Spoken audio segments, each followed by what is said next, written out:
You're not gonna believe this, but I've been seeing Marcus. Not in person, of course. He's been dead for 3 months.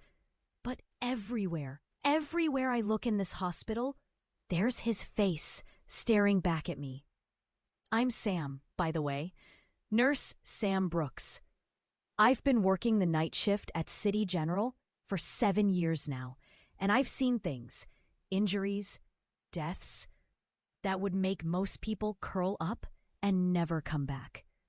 I'm steady, calm. I think I can handle anything.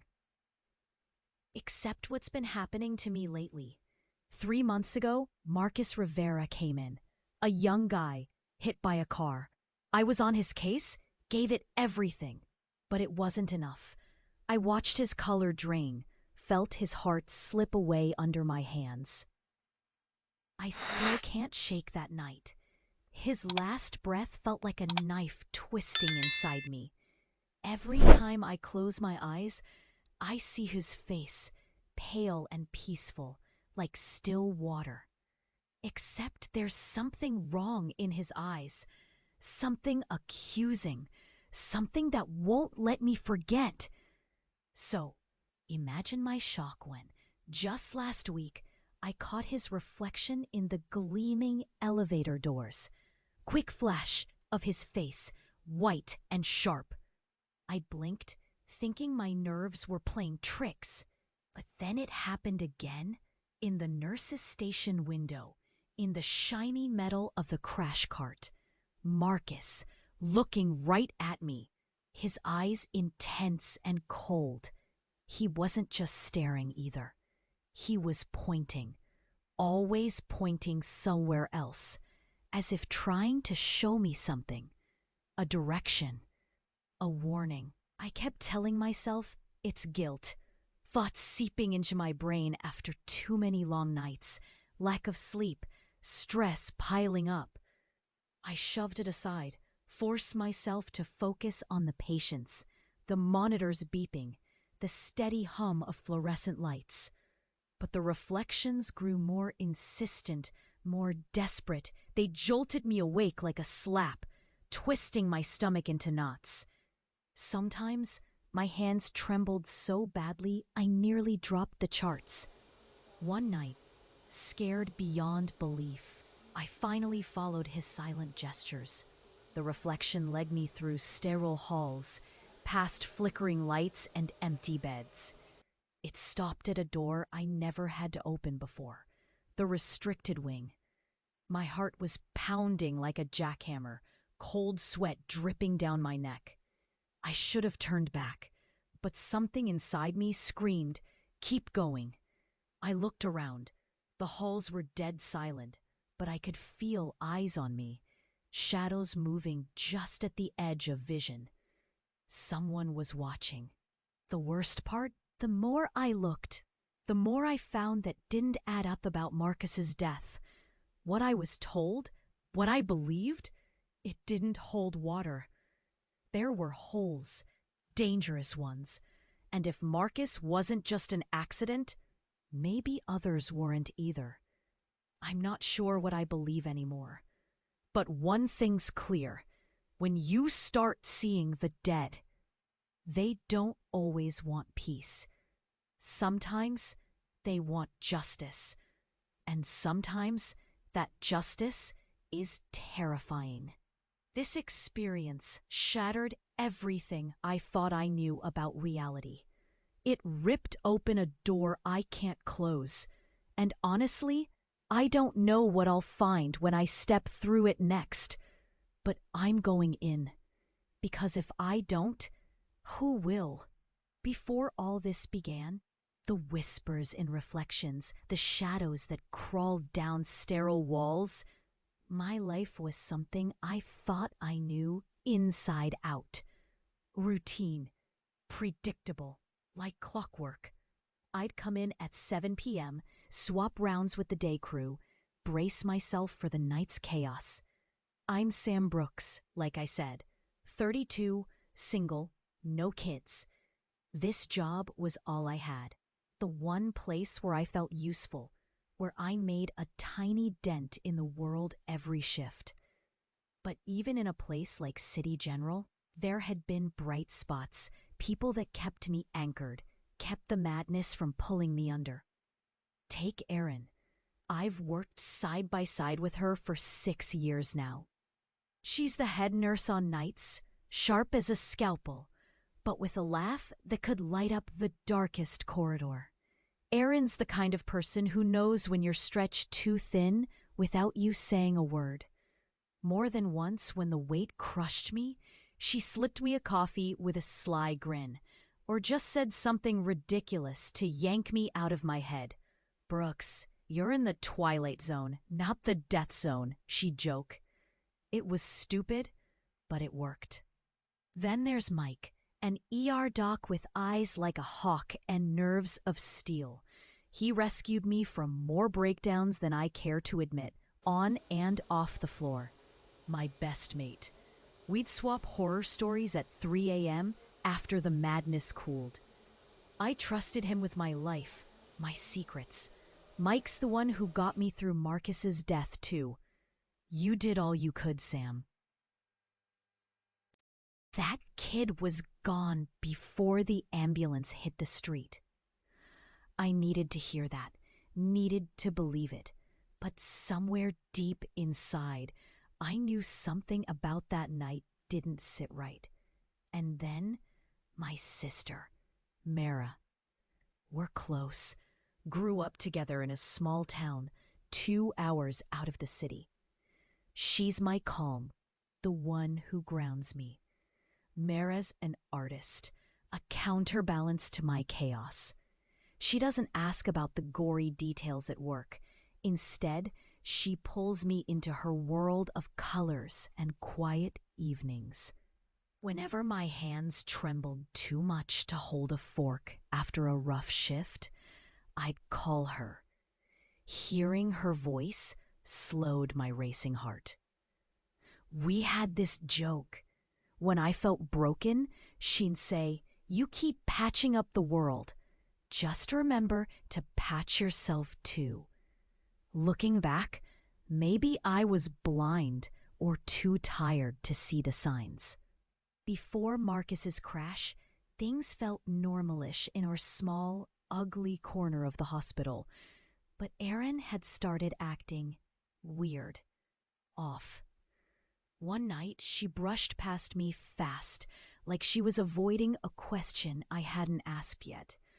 Later, she caught me staring at her, and her smile faltered, a flicker of something like fear or guilt. Then she laughed it off, said I was imagining things. Mike? He got quiet, heavier. After Marcus died, he pulled me aside once, voice low.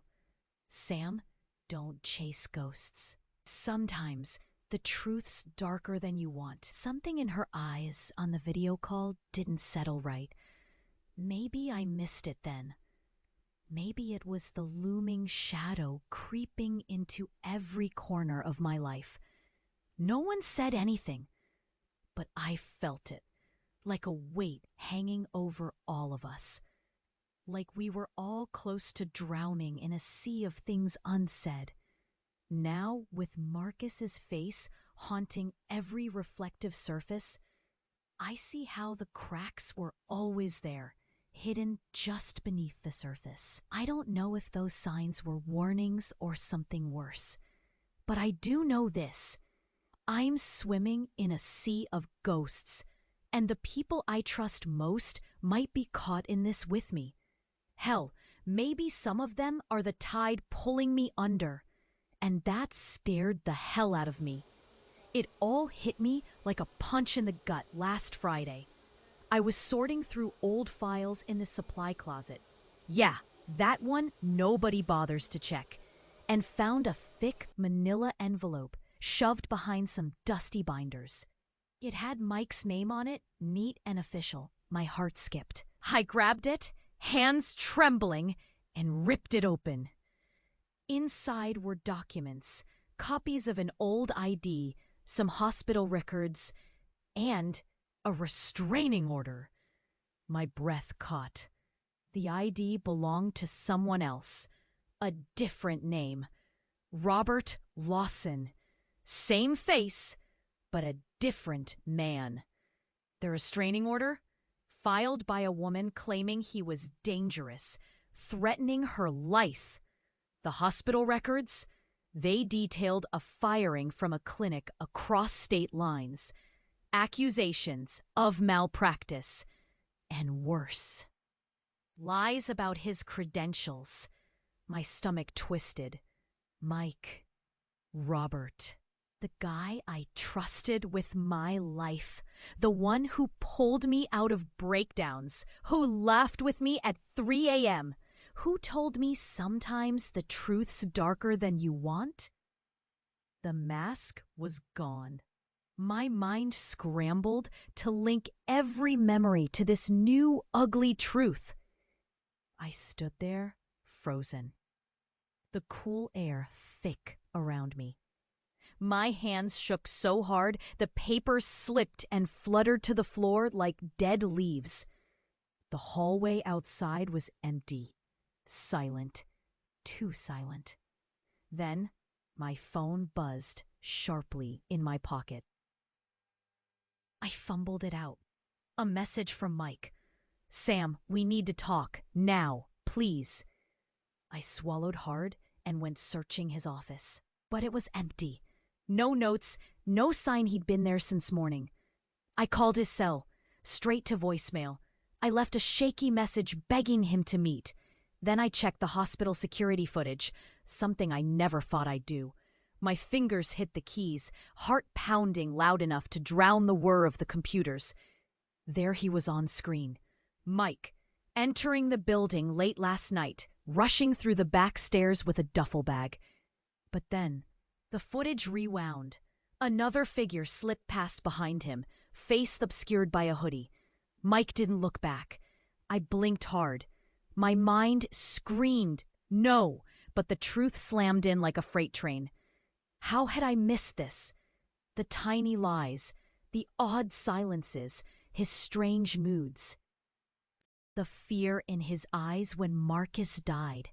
The way Aaron suddenly looked at him sideways.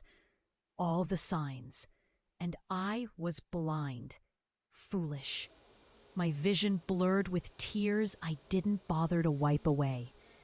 The man who stood beside me in crisis, my rock. They said he was someone else.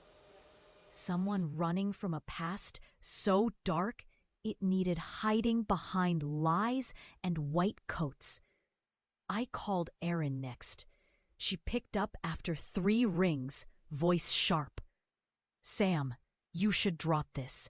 You're playing with fire." But I couldn't. Not now. I returned to the office one last time. Mike's chair was still warm. A single photo pinned to the corkboard caught my eye. It was of Marcus, smiling, but scribbled across the bottom in red ink was a date. 6 months before Marcus's accident. And a location far from where we thought the crash had happened. I choked.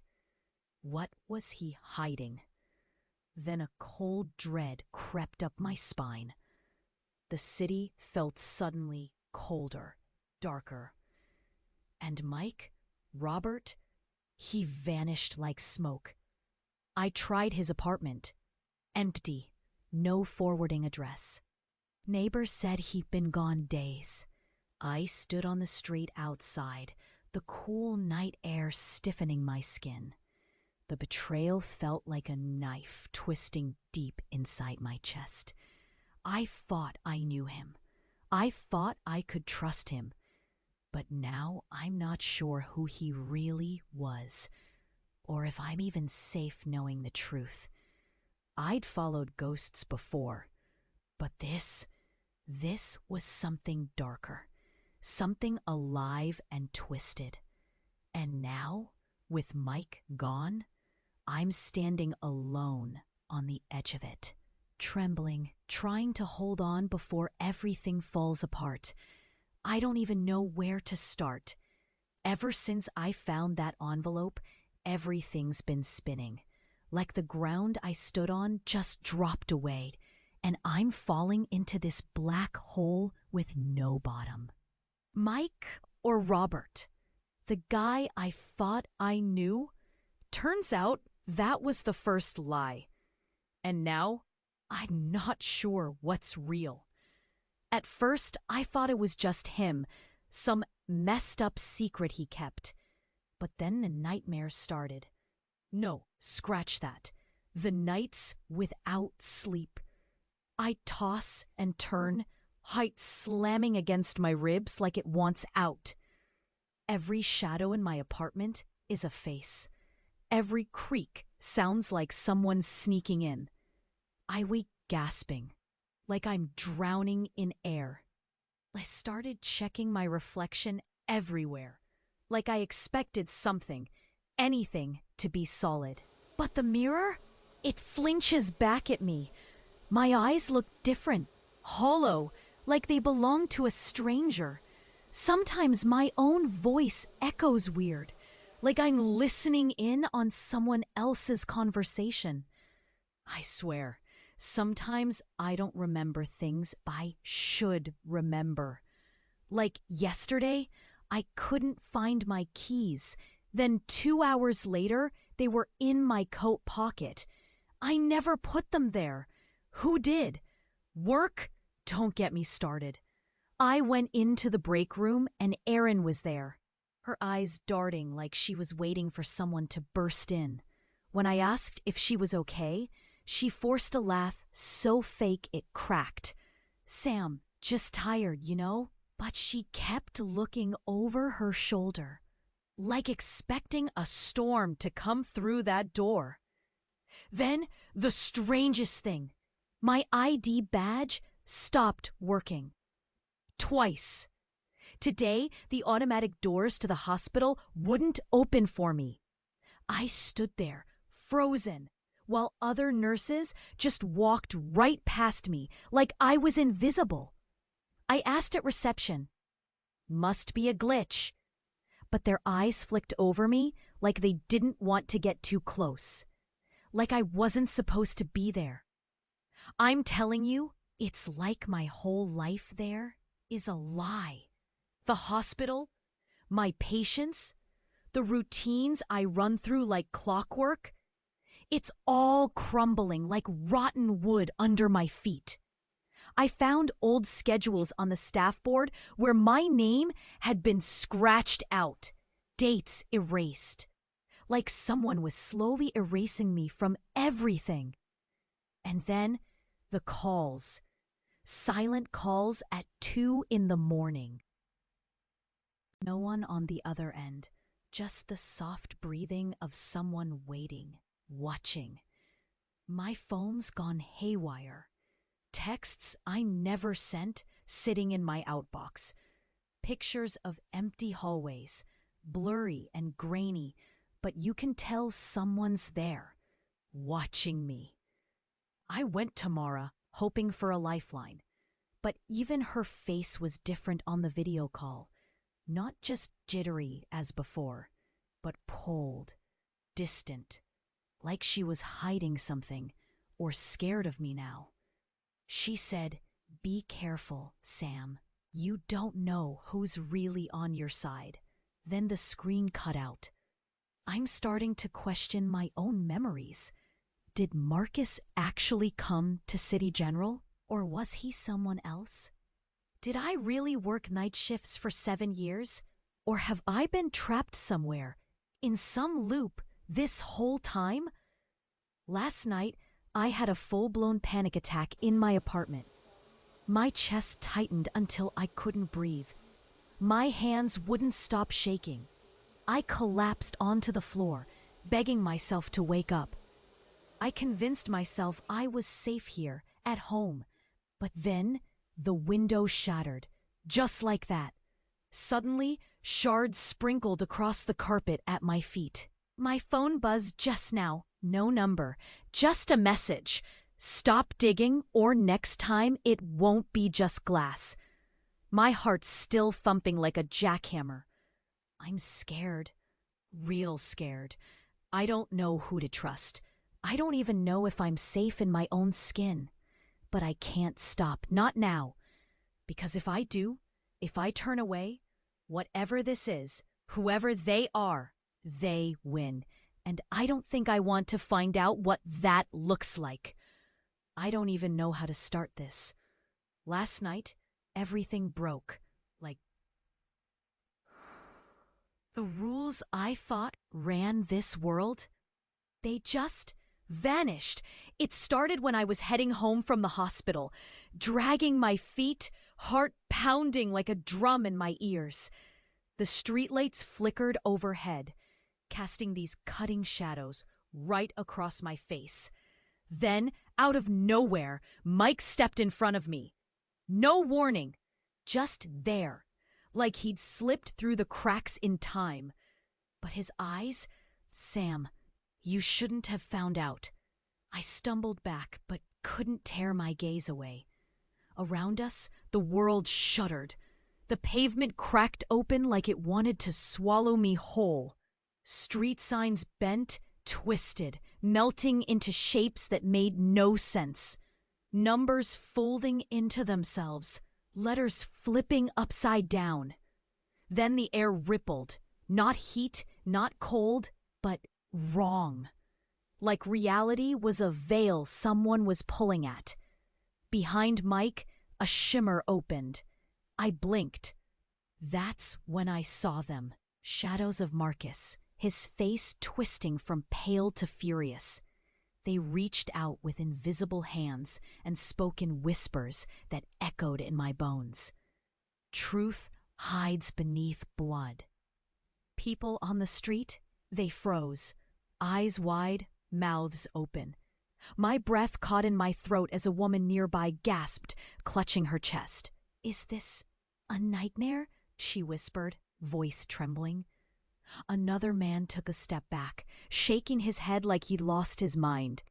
Mike, or whatever he really was, smiled then. But it wasn't kindness. It was something colder. He stepped forward again, and the air bent around him. He didn't walk. He drifted, sliding across the cracks in the ground, as if gravity forgot him. I screamed, but the sound caught halfway, swallowed by a silence so thick it crushed my ribs. Then he vanished, just like that. I blinked twice, and suddenly I was not on the street anymore. The hospital hallway stretched endlessly, walls bleeding shadows, lights burning pale blue instead of white. Screens blinked, showing images I couldn't explain. Memories, not mine, but familiar. Marcus fighting, screaming silently, his body breaking apart and reforming as if being rewritten. Mike standing over him, hand glowing darkly, twisting his fate. I tried to turn away, but my legs glued to the floor. A voice, a soft whisper behind me, called my name. Slowly, I spun. There she was, Erin. No, her eyes were empty wells. Her lips moved, but no sound came out. Then the words slipped like ice into my head. "You don't belong here, Sam. Leave before it's too late."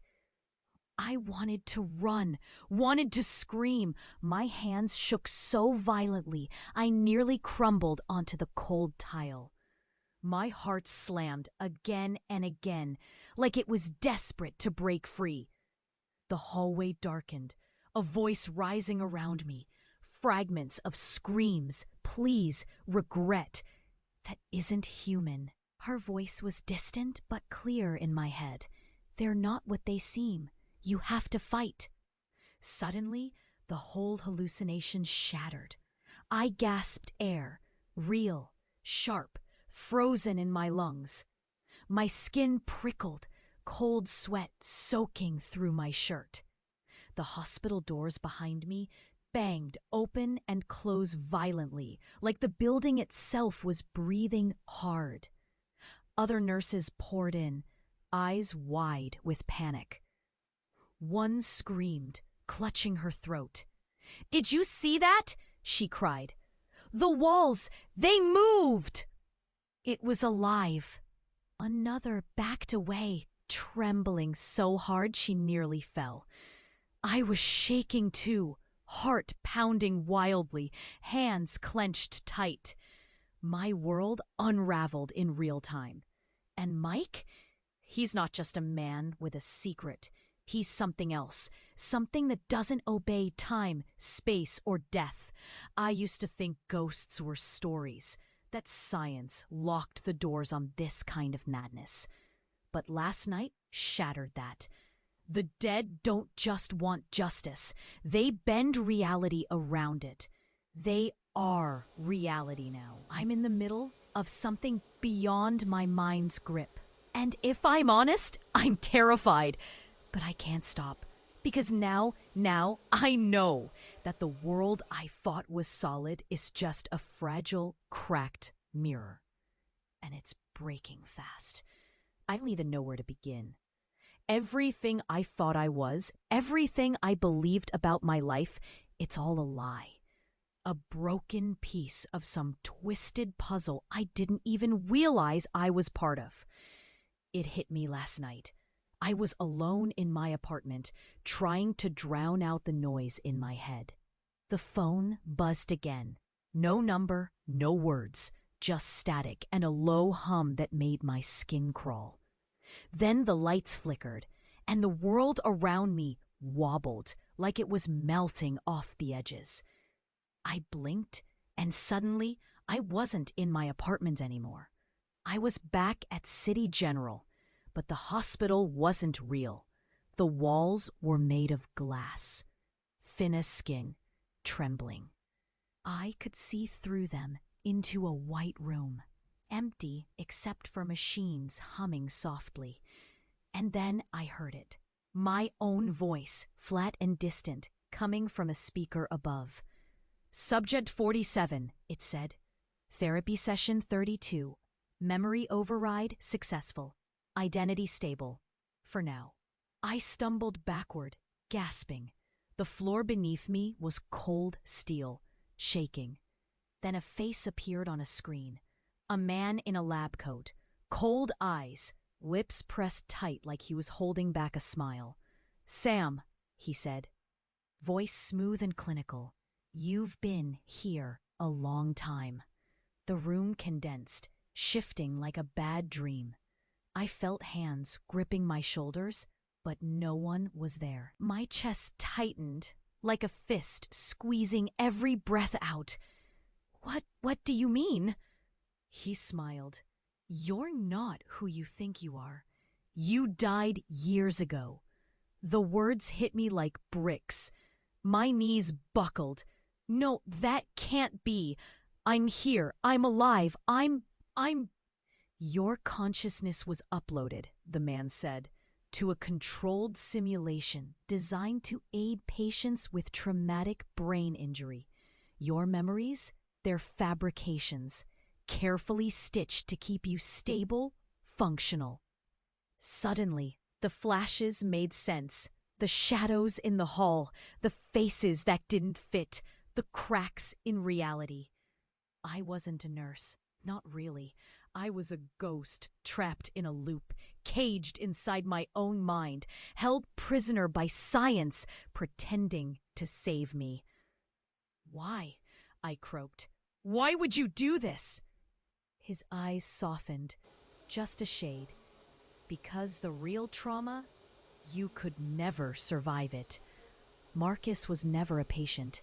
Mike and Aaron, constructs designed to help you cope. Mara's a distant memory from your true life. This simulated City General is where your mind stays grounded." "No," I whispered. Tears blurred my vision. "All of it. Fake? Not fake. Necessary. You're alive in here. You're safe inside the program." Safe. The word felt empty, like cold water in my mouth. But I see them. The dead, the warnings. Why? Your mind resists. Trauma doesn't stay buried forever. His voice lowered, gentler now. The simulation weakens. Fractures show. That's what you've been experiencing. My chest was on fire, heart pounding like it wanted to escape and run into the open sky. The room spun. Can I leave? I begged. He shook his head. You can't survive the outside. Not yet. The mind breaks without this shell. I sank to the floor. My hands trembled, fingers clawing at the cold steel beneath me. So this life, Sam Brooks, is a cage. He nodded. Yes, but also your sanctuary. You needed it. I wanted to scream, to cry, to rip the walls down and drown in the truth. And then he said something I'll never forget. You have a choice, Sam. Stay here, safe, in your constructed world with the people you think you love. Or you can wake up, walk away from this simulation, and face what's left of your broken reality. I close my eyes, chest tight, mind racing through shadows. Stay and live a lie, or leave and die free. The silence stretched. My hands shook harder. I don't know what I want. Only that it hurts like hell, knowing I don't even know who I am. But tomorrow, I have to decide. Because waiting means losing myself entirely, and maybe never coming back. It all came down to one moment. One impossible damn choice. I was staring at the screen again. Flickering lights, the hospital bending sideways like a bad dream. The shadow of Marcus hovered there, twisting his face between blame and something almost desperate. And Mike, or Robert, or whatever the hell he really was there too. His eyes, dark pools swallowing everything. A voice, deep, cold, was speaking. Not quite human. Cut through my head like a knife. Choose, Sam. Save yourself. And the walls between worlds collapse. City General crumbles. Lives are lost. Or stay. Lose your mind, your soul, your humanity. But protect the ones you love. I closed my eyes. My chest tightened so sharp, it felt like broken glass slicing in. The world was spinning, and so was my brain, caught in a storm I couldn't outrun. Save myself? That meant shutting down the simulation, escaping this cage. Freedom? But at what cost? The hospital, my friends, everyone I care about inside here, they'd be crushed like paper underfoot. Echoes, ghosts fading into nothing. Erin laughing, the steady beat of her smile, gone. Mike's fake warmth snuffed out.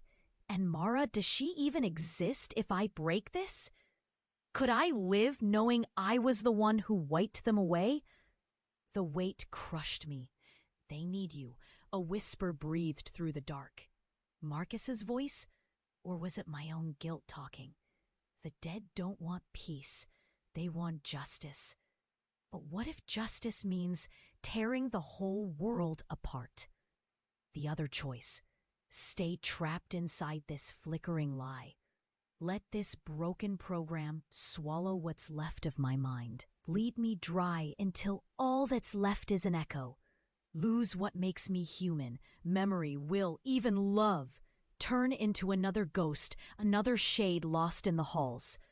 But at least Erin and Mara would be safe. At least I'd hold on to them, even if they're just shadows. The room seemed to close in. I felt eyes everywhere, their faces pressed in mirrors, twisted reflections of my fear. Erin's forced smile, Mike's hollow stare, Mara's distant glare. And then it hit me. The truth I couldn't run from. This choice wasn't just about me. It was about them. Who deserves to live? Who gets to be erased? The protector or the free soul? My throat clogged with tears. My hands were shaking so badly I thought I'd throw up or pass out. No matter what I chose, someone would break. I thought of Mike's lies, the restraining orders, the stolen identity. Could I save him? Could I save Mara? Could I save anyone outside this nightmare? Or was I just the last piece of a game I never wanted to play? Sam, the voice came again, more urgent now, like a blade pressing to my skin. I swallowed hard. My heart pounded crazily. The room's edges cracked. The hospital bleeding into static. Time was running out. I took a shaky breath. Looked once more at the screen, the faces, the shifting reality. And I made my choice. I hit the button to stay. Silence crashed like thunder. The walls convulsed.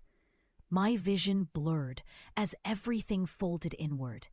Light burning behind my eyes. But the worst part wasn't the pain. It was the cold, creeping freeze in my bones. Empty, endless. I felt myself slipping away. But somehow, in that terrible dark, I heard her. Erin's laugh, soft, clear, and Mara's voice steady in the storm. I wasn't alone. Not yet. The nightmare was still alive, and so was I. But the cost? My soul, unraveling, thread by thread. I'm trapped, awake but fading, safe but lost, and that's all I have now. I stayed, and everything changed.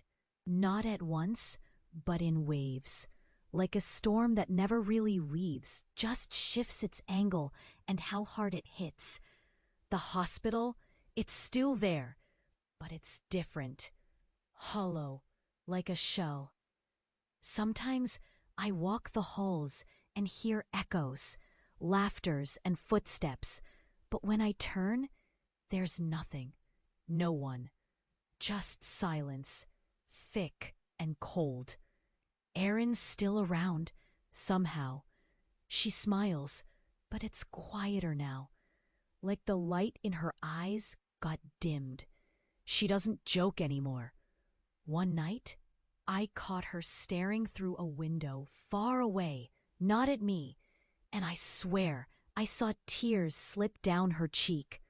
When I asked, she just nodded and said, "We're all holding on." Mara calls sometimes, but the warm, safe sister I knew is gone. Now it's a voice crackling with distance, like she's trapped behind glass I can't reach. Last time we talked, I heard the tremble in her breath. "Be careful," she whispered. "There's no turning back, Sam." Mike, he's vanished. The hole he left feels like a sharp punch in my chest every shift. I don't know if he's gone for good or just part of the cracks now. Maybe he was never real. Or maybe he's trapped too, lost inside this fracturing place. The thing is, since I pressed that button, my mind's been breaking and rebuilding in ways I can't explain. Some days, my reflection looks empty, like glass over nothing. Other times, I catch glimpses of something behind my eyes. Dark, restless. I've started hearing whispers at night. Not one voice, but many. Like a choir of ghosts speaking secrets I don't want to know. My hands still tremble. Sometimes they shake so badly the charts slip through my fingers. My heart races without warning. Fear sticks in my chest like wet cloth. But I'm here, breathing, still trying. Some nights, the hospital feels alive. Not with people, but with something else. Shadows twitch in corners. Doors open on their own, then slam shut. The fluorescent lights hung low, almost like a warning. One time, I swear the walls leaned in, watching. I wanted to run, but my feet were glued. I've lost patience before, but I never lost this much, myself. There's regret, tons of it, about the choice I made, about the lies I swallowed, the truth I chased, about the ones I couldn't save. Every day it sits on my chest like a boulder, heavy, unyielding. But there's also peace. Maybe that's the wrong word. Acceptance, then. This fractured place is all I've got now. These broken halls, these fading friends, this worn-out fight to hold on to who I was. Some part of me knows I'm different, not just inside, but out. My reflection no longer feels like me. Sometimes I'll catch a flicker. My eyes flash something strange, like frost beneath the surface. If I reach too far, reality slips, warps around me, like I'm a thread pulled tight, about to snap. Yet I keep walking these halls, keep trying to stitch the world back together with the few fragments left. I'm learning the edges of this new life, the places where the real and not real bleed into each other. I'm not whole anymore, not anything close, but I'm here. That counts for something. Sometimes Aaron stops beside me and just breathes. We don't say much.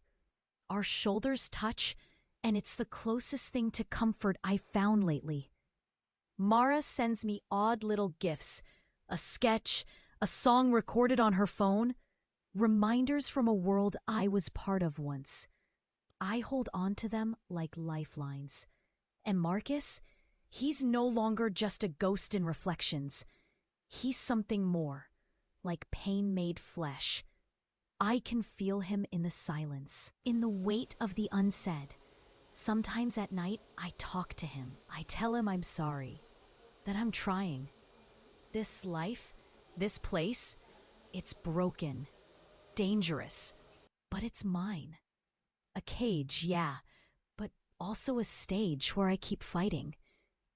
I don't know how long I've got. Maybe forever.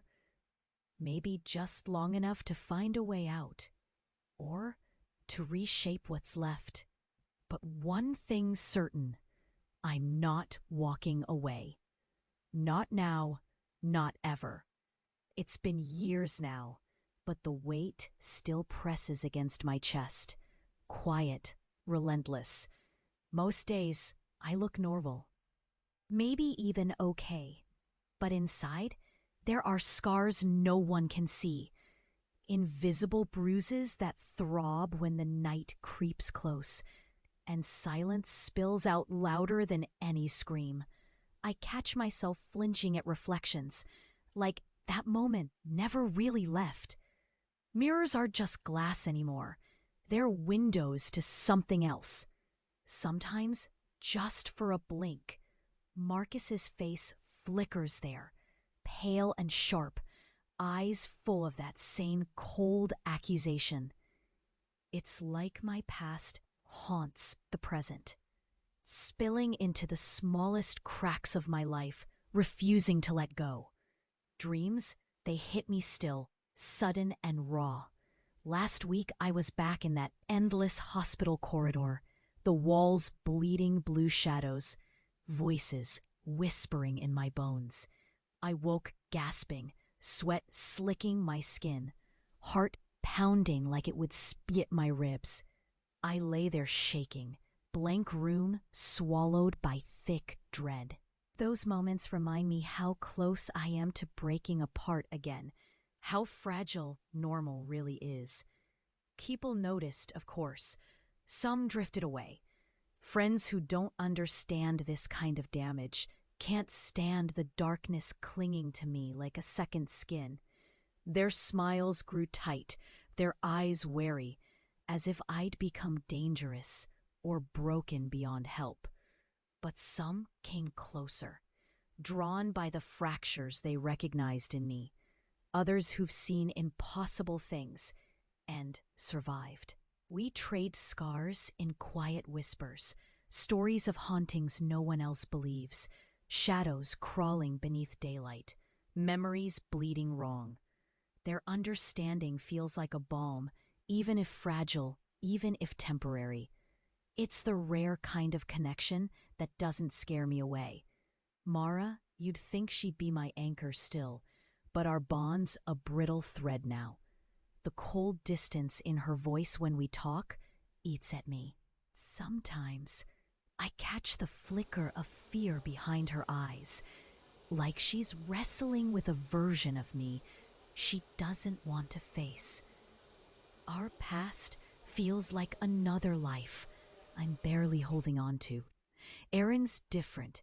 She stayed, but it's not the Erin I once knew. She's quieter, her laughter gone or buried, like a flame half smothered under heavy snow. Watching her look through me sometimes breaks me all over again. But every so often, she slides me a knowing glance, a subtle nod. We bear this burden side by side, unspoken and raw. And the hospital, it's still a cage, but also a stage where my broken self plays out each day. It breathes with me. The flicker of lights, the slamming doors, the ghostly echoes that haunt empty halls. Sometimes the world bends around me, thin edges tearing between what's real and what's not. I hear whispers on the wind, see shadows move where no one else does. It never fully stops. Trust? Ha! It's a luxury I can't afford anymore. Every face hides something now. Every smile risks a lie. I learned to watch, to doubt, to brace for betrayal.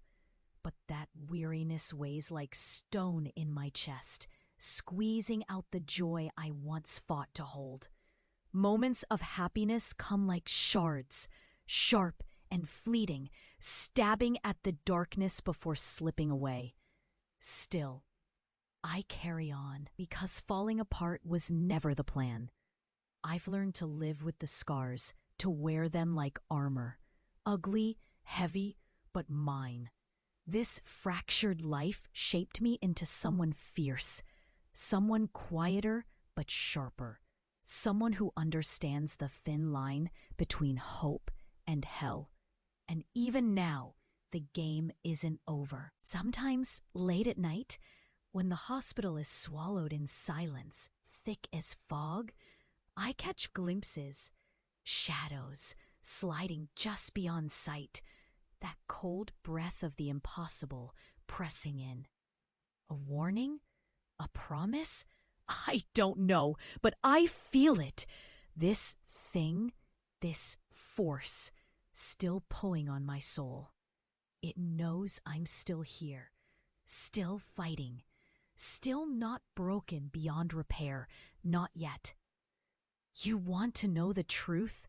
The whole twisted thing nobody warned me about before. Well, here it is. I thought pressing that button, choosing to stay, was about protecting the people inside the hospital, those fragile echoes I'd come to love. I believed I was holding the walls up, keeping the nightmare at bay. But I was wrong. Dead wrong. Because the moment I stayed, something else woke up. Not just inside the simulation, but outside it. There's a crack in the world now. Not just in my mind, but beyond these walls I'm trapped in. The dead didn't settle. They didn't rest with me. They slipped through. They found a way into the real life I thought I left behind. Last night I saw it. Not in a mirror or a shadow this time. Not some faded fragment carrying guilt or memory. It was real, tangible. Outside the hospital's cage, I was walking, or maybe drifting, through the empty streets near my old building. The city breathed a cold steam that clawed at my skin. Then, out of nowhere, Marcus's face appeared. Not distorted, not flickering, solid and staring straight into me. His eyes were darker than any sorrow I'd seen before, but not accusing this time. They were warning. Behind him, the world bent. Neighbors' windows stretched and cracked like broken glass. Cars flickered like ghosts on fire. That face wasn't just a memory or a glitch. It was a door. And I realized what that meant. This nightmare isn't just inside me or confined to some broken program. It's crawling beyond the edges of the hospital, sneaking into everyday life. The spirits, whatever they are hunting. They're hunting for cracks in your mind, your fear, your secrets, pulling shadows over everything you think is safe. They don't care about who you are. They don't care if you see them or not. They're already there, waiting. I looked around, silent faces behind glowing phone screens, empty stares, flickers of movement out of the corner of my eye. Every stranger could be someone slipping through the cracks. That neighbor, that barista, even your friend or lover. What if they're not who you think? What if they're shadows wearing skin? And then it hit me hardest. I was never really gone. That safe cage was just another prison. The line between real and not real has faded. And the ghosts? They're not just survivors of my mind. They're monsters with mouths, claws, secrets. They thrive on doubt, on fear, on your disbelief. I'm telling you this because you need to hear it. The signs are all around you, hiding in reflections, sudden chills, the people who smile but don't quite reach their eyes. The dead don't just want justice. They want entry. And if you start seeing things that don't fit, faces in windows, voices on the wind, don't ignore them. Don't push away the fear. Because sometimes that fear is the last thing standing between you and the darkness. You think this is a story about me? A hospital? A broken mind? No, it's about all of us. So look carefully tonight. Look twice at your reflection. Listen for the silence after a call ends. Feel the weight of a passing glance. Because if the cracks start to spread, and they will, there might be no going back. And when the ghosts finally get in, that's when the real nightmare begins. I don't know if I'll ever be free, but I do know this. The dead are closer than you think. And maybe, just maybe, they're already right behind you.